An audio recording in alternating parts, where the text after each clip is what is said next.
সুস্বাগতম বন্ধুরা, আপনারা দেখছেন ইভানিউজ 24। আপনাদের জন্য আমরা একটা গুরুত্বপূর্ণ আপডেট নিয়ে আসছি। অবশ্যই এটি আবাস যোজনার গুরুত্বপূর্ণ আপডেট। আপনারা এখন জানতে পারছেন যে তৃণমূল কংগ্রেস পশ্চিমবাংলায় জয় করেছে, অর্থাৎ তৃণমূল কংগ্রেস প্রায় 29টি আসন নিয়ে ক্ষমতা আবার দখল করেছে লোকসভা নির্বাচনে। কিন্তু আবাস যোজনার কি হবে? যারা সাধারণ মানুষ রয়েছে, যারা নতুন করে আবেদন করতে চায়, তৃণমূল কংগ্রেস মুখ্যমন্ত্রী বলছিল যে প্রায় 3 লক্ষ ঘর 3 কোটি ঘর দেওয়া হবে। সেই ঘরের কি হবে?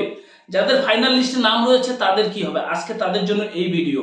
আমরা নতুন একটি আপডেট দিতে চলেছি আপনাদের, যাতে আপনারা জানতে পারবেন আপনারা কবে টাকা পাবেন। একদম নতুন ইলেকশনের পরেই কিন্তু এই আপডেট দেওয়া হয়েছে। বন্ধুরা, তার আগে আপনাদের ইলেকশনের কিছু আপডেট দিতে চাই, যেটা এক্সক্লুসিভ আপডেট। এর আগে হয়তো আপনারা জানেননি। কিন্তু সর্বপ্রথম বলবো, প্রধানমন্ত্রী কিন্তু নরেন্দ্র মোদী আর প্রধানমন্ত্রী হতে পারছেন না। কোন পরিসংখ্যানে আমি বলছি তা আজকে আপনাদের জানিয়ে দেবো।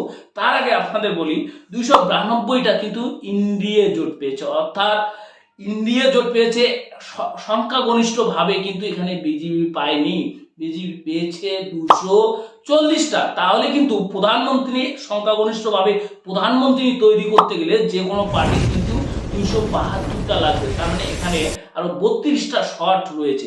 তার মানে কি, এখানে আবার কিন্তু অন্য দলের উপর প্রধানমন্ত্রীকে নির্ভর করতে হচ্ছে। তার মানে এখানে হাওলাত নিয়ে আমাকে প্রধানমন্ত্রী হতে হচ্ছে। এই যে ইলেকশনের আগে এবার 400 পার পাপ্পা ওয়া রুখা দিয়া পাপ্পা, এই যে সব জুমলা এবার কি হলো? মানুষ কিন্তু তার উত্তর দিয়েছে। আমরা দেখতে পেয়েছি রাহুল গান্ধী বলেছে যে এটা একটা সংবিধান বাছার লড়াই, তাতে মানুষ কিন্তু সমর্থন করেছে।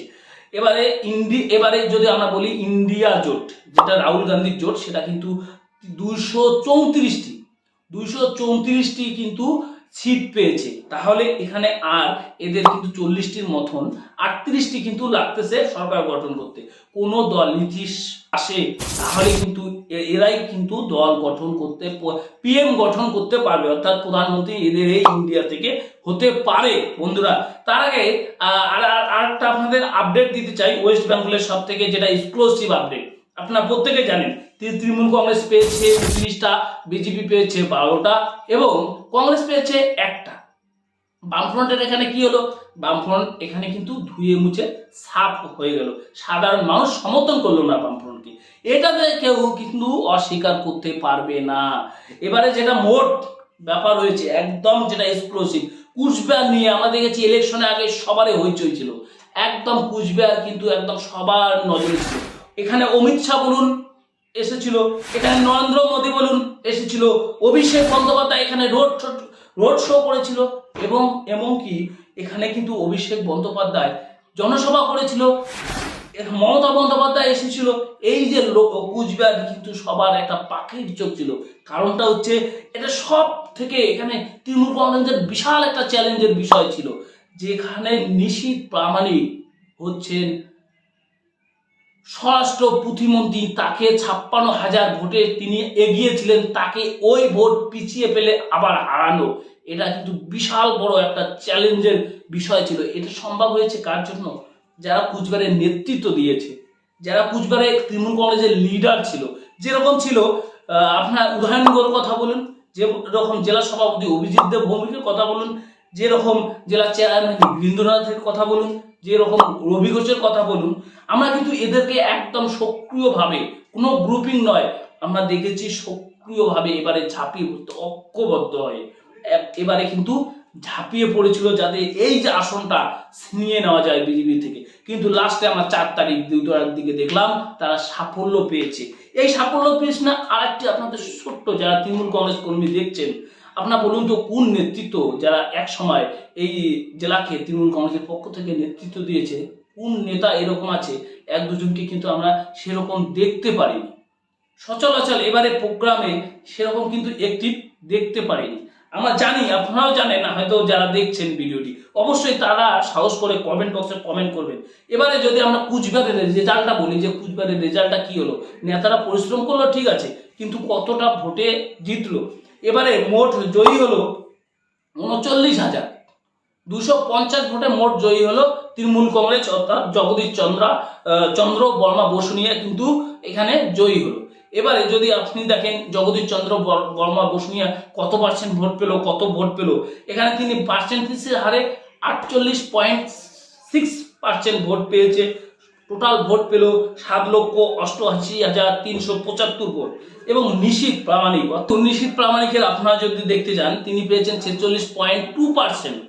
তিনি কিন্তু ভোট হার পেয়েছেন। ভোটের যদি মোট সংখ্যা দেখতে যান 7,49,125 কিন্তু ভোট তিনি পেয়েছেন। এবারে যদি নীতিশ চন্দ্র রায়, যিনি বামফ্রন্ট থেকে দাঁড়িয়েছেন, তার যদি ভোট সংখ্যা দেখতে যান 1% হারে 1.9% এবং 30,267।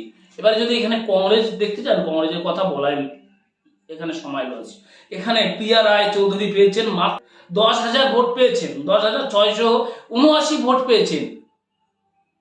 ভাবা যায়, হয়তো ভুল করে বয়স্ক যারা চোখে দেখে না কিংবা ভুল করে কোনো অনেকেই ভোট ফেলে দেয়, সেটাই হয়েছে। 10,000 ভোট, এটা কোনো ভোট? এর থেকে কিন্তু নির্দলের প্রার্থী কিন্তু বেশি পেয়েছে, এটা একটা লজ্জা। কিন্তু আমরা ভোটের আগে দেখেছি এই যে কংগ্রেস প্রার্থী অ্যাটিটিউড, মনে হয় এরা জিতে গেল একদম নরেন্দ্র মোদীর মতন। আমাকে ভগবান পাঠিয়েছে দূত হিসাবে, আমি ভগবানের দূত। এখন কোথায় গেল ভগবানের দূত? এবারে কিন্তু যদি এই আবার প্রধানমন্ত্রী হয় তো লজ্জার প্রধানমন্ত্রী, মানতে হবে এই প্রধানমন্ত্রীর লজ্জা নেই। যেভাবে ডায়লগ দিয়েছে, যেভাবে বক্তব্য রেখেছে, আমাদের পশ্চিমবাংলায় এসে বলেছিল এবারে 40-এ 40, অমিত শাহ এসে বলছিল এবার 40-এ 42।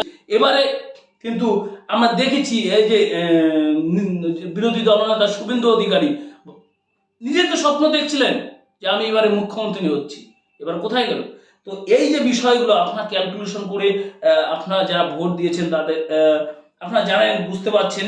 কিন্তু এখন যদি প্রধানমন্ত্রী আবার নরেন্দ্র মোদী হয় তাহলে লজ্জা প্রধানমন্ত্রী, কারণ ধার করে নেওয়া প্রধানমন্ত্রী, খুঁজে খাওয়া প্রধানমন্ত্রী, যেভাবে ডায়লগ দিয়েছেন, যেভাবে কাজ করার কথা ছিল সেই কাজের সঙ্গে ওনার ডায়লগ মিলছে না। ওনার পদত্যাগ করা উচিত, ওনার প্রধানমন্ত্রী হওয়া উচিত না।